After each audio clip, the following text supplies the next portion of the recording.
Welcome to the Transmission Coaching Podcast, powered by ATRA. It's a great day to fix transmissions. I'm your host, Lance Wiggins, and today's show is sponsored by Gears Magazine, your magazine for the transmission industry. Today we have Rodger, managing editor of Gears Magazine, and with us a special guest, Mr. Thom Tschetter. Welcome, Thom. Thank you. Glad to be here. Yeah, we're great to have Thom with us. He's kind of an industry icon, you know. He's been in the industry for, what, Thom, 50 years? Thereabouts, yeah. Yeah. Writes our Up Your Business column in Gears Magazine. Has been doing that for, guess how long you've been doing that? You know. Yeah, you told me. I didn't know it till you told me. Yeah, that's incredible. I can't actually believe. Wrote in the very first issue you Since said. 1992. That's wow. 25 years. So in the big newspaper-looking Gears Magazine back in the day? Back when it was tabloid size. Yeah, exactly. Thom was there. It was at the very back beginning. in the day when only 3 people read the article. Cheryl Nicholson, Steve Gray, and me. No, that was before we published it, and then everybody read it. Gears is a big thing. It is. It's a big deal. You were telling me yesterday in the car. I couldn't believe it. Yeah, we went up to Modesto, and that's why Thom's here at the IBO this week. Is we traveled up to Ralph's Transmission to check in with Mario Jorge, who will be speaking with Thom at this year's expo, and try to catch up on what Mario's doing in his shop and some of the amazing things that we were able to witness firsthand. You know what? You just used the word catch up. Yeah. I couldn't catch up with him while we were with him. Yeah. That guy's moving. So he doesn't stand still. He doesn't look in the rearview mirror. He's just going forward full speed. Never looking back, right? Never looking back. So what were you guys up there for? At Expo this year, Thursday session is going to be all about what's working in the industry from the guys, the practitioners who are doing it, Lance. So Marianne Croce will kick us off, of course, from Croce's Transmission in Connecticut. We've got John B. from Canada, and he was featured in Gears Magazine. He's gone all digital, and it's increased his bottom line by about 25%. We'll talk about that. Thom's going to talk to John. And then Mario Jorge of Ralph's Transmissions. Mario has been featured in Gears Magazine. He's a very progressive shop owner, always on the cutting edge, and he's got some stuff that's coming out, Lance. It's unbelievable. We call the session by the numbers forward and backwards. Knowing your numbers forwards and backwards. Yeah. I think more accurately for Mario, it's knowing your numbers backwards and forwards. Yeah. Because it's always forward looking.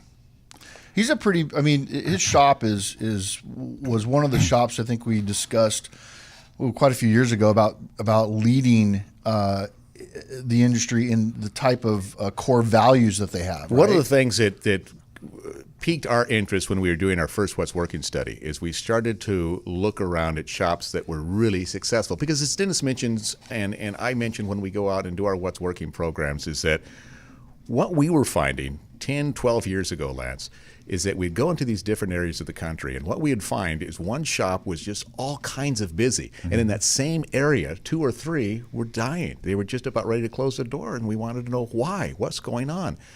And so we bumped into Mario and Maria up in Stockton at the time. Now, at the time, this is back in 2006, 2007, Forbes magazine came out with their worst cities to do business in the world, right? Stockton was one of them. Number one. Yeah. Number one was Stockton. So you couldn't have a successful business in Stockton by the experts' analysis, right? Exactly. We come into Express Transmission at the time, and Mario was gangbusters busy. I mean, it's like nobody told him you weren't supposed to be successful or profitable in Stockton, California, and Mario wouldn't listen. And so we've tried to figure out what in the world is this guy doing? And from there on, it's just every time we visit him, he's doing something different and unique and progressive and cutting edge. And right now he's working on a CRM program that is amazing that we'll be sharing at Expo. You guys listen, if anything. What is CRM? Customer retention management, programs. A lot of shops are using third-party people to use them. Well, this goes far beyond what CRM was originally envisioned to be. Originally, it was a way to stay in contact with your customers that already have come through the door, and to stay in. And there's a company called Constant Contact, and it was a way to do that by continually to drip information on them, helpful information. And, if you've ever bought things from cutting-edge companies, you know that you're in the system and you get an email every week like or every Amazon. 2 weeks. Yeah. Yeah, and they're just reminding you, hey, we're here. And, in the transmission business, we always thought, well, I got the customer. He's not going to come back. If he does, it'll be years later. Why stay in contact? If you stay top of mind, everyone they meet, they're going to tell about you as long as they had a good experience. So that concept was, let's stay in touch. And I've forgotten the name of the company that does it specifically for automotive.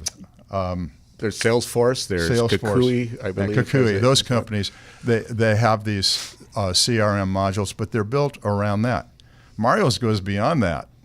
It actually is from the very first point of contact when the phone rings, the CRM kicks in. Mm-hmm. Wow. And it's tracking everything that's happened with that customer from that point on, and it also comes up, it filters through, right, and it comes up with the key things that are going to trigger that customer's buying response. Ooh, it's amazing. Even better. Yeah. I think that it's important to stay in the view of the customer, whether or not you need your transmission serviced or looked at. It comes down to, you're at the backyard barbecue and your friend says, "Man, I've been having some car trouble." Oh yeah, I got a guy. Right. Exactly. And then he goes to Mario's and then he gets good business and then he gets now into the loop and then his buddy says, "Hey man, I'm having I got a guy." Yeah. And so on and so forth. And that's exactly how you build that. So in our business, not to cut you off, but I just did. It's okay. We're live. No worries. In our business, we always thought CRM meant, to get the customer back, but it's truly to keep your shop top of mind with the existing customers you have so that when they do encounter that event that you just described, they think of you. It's almost very similar to the social media feeds like Twitter, Instagram, Facebook, mm-hmm. the constant seeing of maybe a different ad here, or how's Thom doing this weekend, or what was Rodger up to this weekend, and then you see these different feeds, and out of sight, out of mind is no longer the call. Exactly. It used to be, your warranty lasts until you can't see the brake lights anymore. Now it's we want you to be here as many years as you can with your new car, with your old cars, with your friends' cars, with your family cars. Did I ever tell you about the 50-50 warranty we had? No. If it breaks in half, you get both halves. Do you guys have sound effects? We always, yeah. We were downstairs chatting about something. And I said, if you're playing the 50% game, if you're playing to win 50% of the time, you're losing.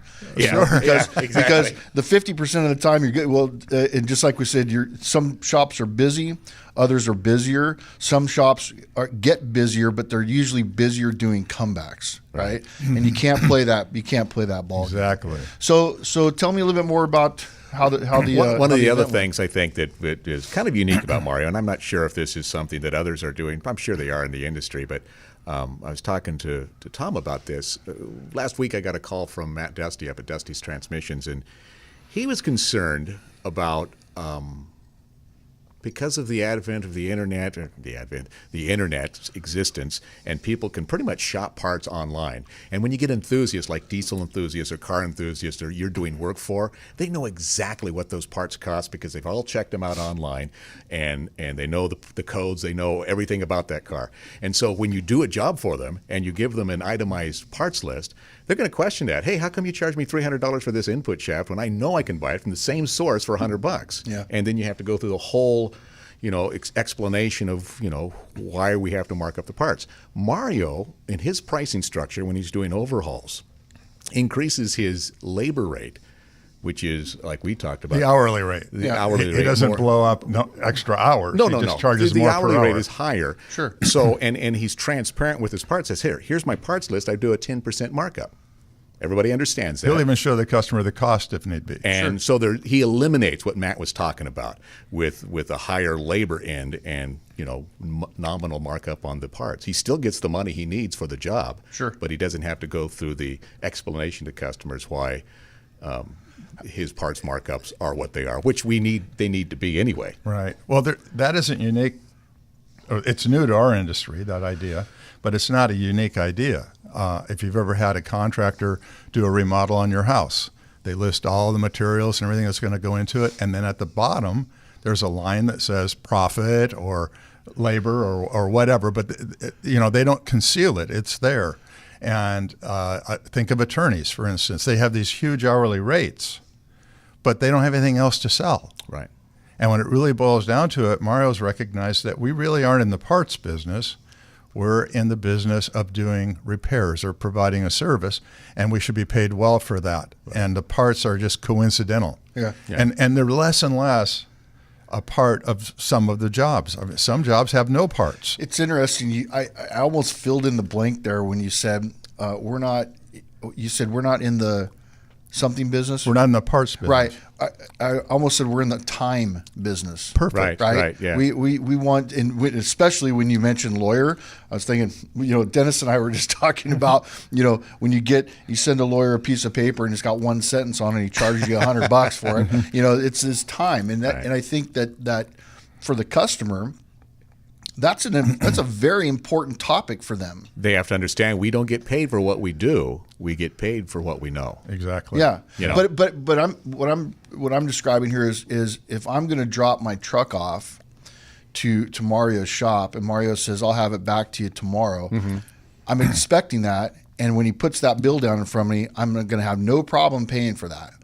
I think the problem comes into when he says, or when shops do this, I'll have it back to you tomorrow, and then it's 3 days after that, and then they give you that bill. That's when people go, wait a minute, this is a little higher than I expected to be for 4 days worth of work rather than 1 day worth of work, right? That's a great point. In fact, they brought it up yesterday. Krista, when we actually went through some role playing of how she presents not sales, but diagnostic results and sells the job. And she says that she always is honest with what their expectations should be. It's going to be 2 to 3 days or whatever it's going to be. And she says, here's the other thing, though. I contact them every single day to let them know how things are progressing. And they know immediately if it's going to be delayed. Yeah. And here's the thing when it comes to keeping time promises. You haven't broken the promise until the time's gone by. So all you're really doing when you call them before you pass the time deadline, all you're doing is renegotiating the time. Wait a second. You haven't broken the promise unless the time goes by. Yeah, well, if you promised at a certain time and the time goes by, you've broken the promise. That's when you broke it. That's when I said you haven't broken the promise until the time until goes that by. happens. That's correct. I thought he was throwing some Jedi warrior stuff at me. It is Jedi. Like Yoda. But that's the expectation of the customer to when somebody's going to come in there and give you a $2,000 bill, and you say it's going to be done in a couple of days, the $2,000 bill is nothing to them. Yeah. But if you say it's going to be a couple of days and a week later, it's a $2,000 bill. It's like, man, I don't think I got my money's worth. Right. And I think that's essentially what what they're saying. Yeah. Yeah. And again, to repeat what I just said, if the deadline hasn't come and gone already, all you're doing is renegotiating a new deadline. Yeah. You haven't broken a promise. Sure. So coming in Expo, how long is this session going to be? We're going to be there all day Thursday. Oh, Again, great. Marianne, Mario, John B. I'm sorry, did I hit the You're thing? doing You the did. Obama thing. I did the Obama thing. Can you That's guys hear, classic. Can you hear that? Yeah, I can. That is classic. Sorry Don't about do that. that. Whatever you do, guys. There's some rules. Whatever you do, don't touch the table. And here he is. I want to over thank Lance for inviting me on the podcast. I know it'll be my last one, so I just wanted to get that in there. Not true. Not So true. I cut you off. What were you No, I was saying? going to say we're there all day Thursday. Tom's going to facilitate. Marianne will start us off from Croce's transmission, and then Mario and John. And I think the real benefit of this session Thursday is going to be the Q&A sessions that Thom will kind of engage the audience, because there's some great stuff, and I know that we talk about this every time we talk about Expo. The people in the audience sometimes provide as much, if not more, information to us and everybody else in there with their participation. So it's really going to be a shop owner for shop owner session. It's the epitome of what's working. Isn't that like when you and Dennis decided or came up with this, what's working idea? Mm-hmm.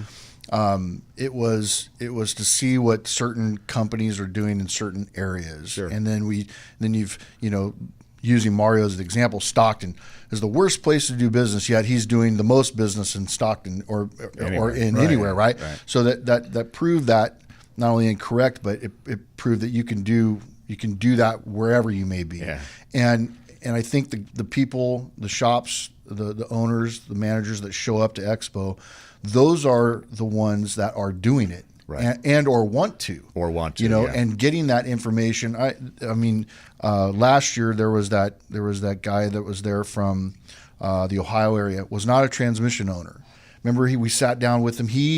This guy had his pen and paper out, and he was asking every single owner, all the suppliers, all the big, and he just asked questions about transmission business. He wanted to open a transmission shop because there wasn't one in his area. And this guy was a business guy, but when his transmission failed, he had nobody to take it to. Oh. And so he decided that I'm going to open up a transmission shop because there's a lot of other people that are around me, and I'm curious. I still have his number. I think that might be a great follow-up call, just based on what we're talking about today, on how, here's a new guy who went to Expo, Sure. decided to listen to some management guys, figure out that this is an opportunity for him, and see where he is now. Yeah, a year later. Yeah, kind of curious. So about to that. complete what you were describing, Rodger, for the Expo, this is going to be more of a relaxed presentation than perhaps those who have been are used to. It'll be more of an interview, but in this case, the audience is really going to be as much a part of the presentation as, if you will, the presenters.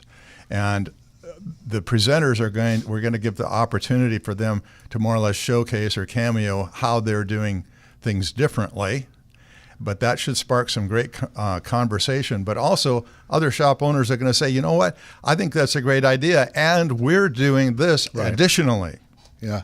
And this is the results we're getting. So the seminar or the presentation is going to be coming from the audience to the stage as well. Yeah. So I think it's going to be a great new format. I hope it's as successful in reality as it is in my head. I think you'll be pleasantly surprised, especially with our group. They're not too shy about asking questions. They'll let you know what they think. And talking about things. And I think that once you start getting the ball rolling there, you won't have to pull teeth to get information. I think they're going to give it to you pretty freely. So that'll be nice. Yeah. Good. All right, guys. Well, thank you so much, Thom. It was great having you here. It was great to be here, and thanks for asking me. It was a pleasant surprise. Good. Well, guys, it's a great day to fix transmissions, so let's keep fixing transmissions together. Until next time, thanks.